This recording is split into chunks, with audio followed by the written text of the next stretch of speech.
One of the biggest questions that I see is, where do I start? You've been to your doctor and they've told you that there's nothing that they can do to help you, or you just need to learn to live with it.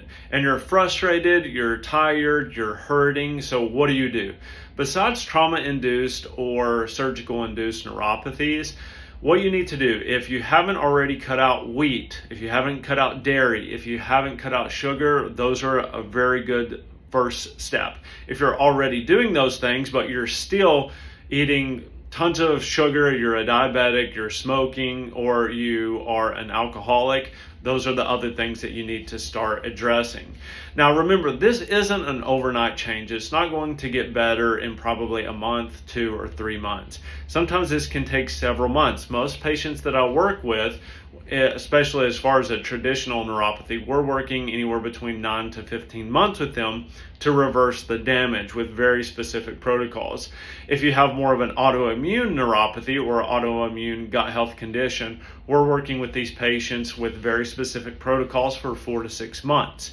Now, if you're just wanting to do this on your own, then what you need to do, like I said, is cut out those inflammatory foods. You need to identify when you eat certain foods if you're getting gas, bloating, diarrhea, constipation, brain fog, inflammation, achy joints. You need to learn how to be intuitive with your body, because it's going to tell you what the problem is. But we've got conditioned, especially in our society, that we think that because everybody else is doing something, we should be able to do it. But that's not the case. Examples are, for one of my patients, she was sensitive to oxalates. We had to find that out. Another one was nightshades. Another one was rice and potatoes. And you have to understand that you as an individual are unique. While you are a human and we all have some similarities, we all have little different unique traits about us that can, influence our health or influence, our detox pathways or influence our gene expression.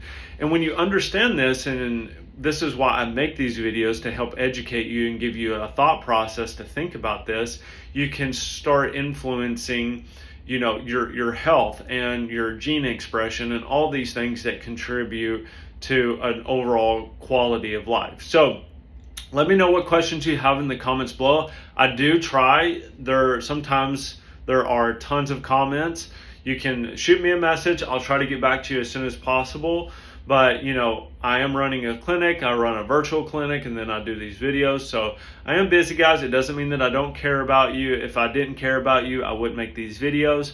But I'm trying to help as many people as possible. So just stay patient, keep asking questions. I promise that I'll get to you at a certain point. And thank you all so much for your support. And I hope you all have a great day. Bye.